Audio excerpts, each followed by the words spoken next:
চট্টগ্রামের মাননীয় মেয়র জননেতা জনাব ডাক্তার শাহাদাত হোসেন ভাইকে ধন্যবাদ জানাচ্ছি।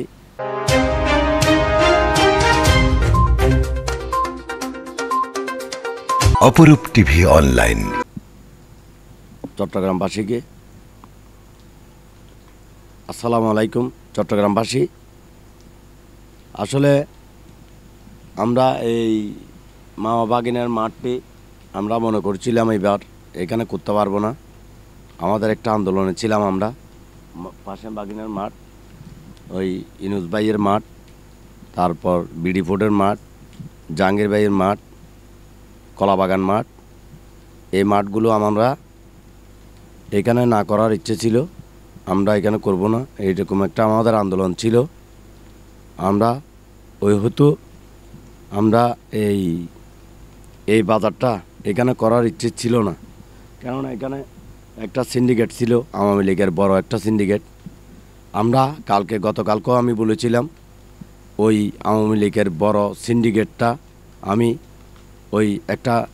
ওইখানে একটা ইজরা দাস ছিল, শিবু দাস, আমি এর একটা পরিচয় উন্মোচন করব, আমাদের একটা দাবি ছিল। আর আরেকটা দাবি ছিল যে এইখানে অনেক ইজারা দাস ছিল, কর্পোরেশনের টাকা পেত, তাদের কাছ থেকে কর্পোরেশনকে মানুষকে বোঝাতো আমরা টেন্ডার নিয়েছি এত কোটি টাকা। এরা কর্পোরেশনকে আসলে আর্নিশ মানির মাধ্যমে একটা টাকা দিয়ে এই টাকাটা এরা এখান থেকে লুটে ফুটে খেত। আমরা এই জিনিসটা জানার পরে মাননীয় মেয়র মহোদয়, চট্টগ্রামের মেয়র জননেতা জনাব ডাক্তার শাহাদাত হোসেনকে আমরা জানিয়েছিলাম। শাহাদাত হোসেন ভাই আমাদেরকে বলেছে, একটা আশ্বাস দিয়েছিল, এই মাঠটা এই বাজারটা আমাদেরকে দিবে।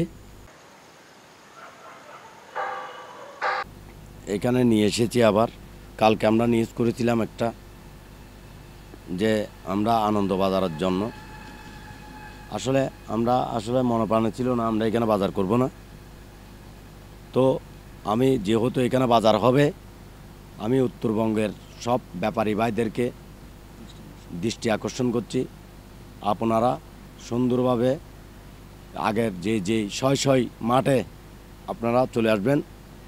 সাগরিকা মাঠ বাজার আবার হচ্ছে 22 তারিখ থেকে মেয়র সাহেব আমাদেরকে এই বাজার ইজারা দিয়েছে।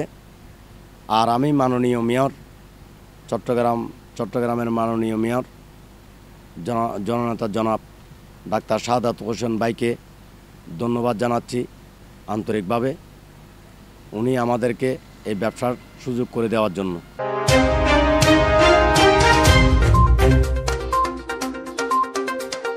অপরূপ টিভি অনলাইন।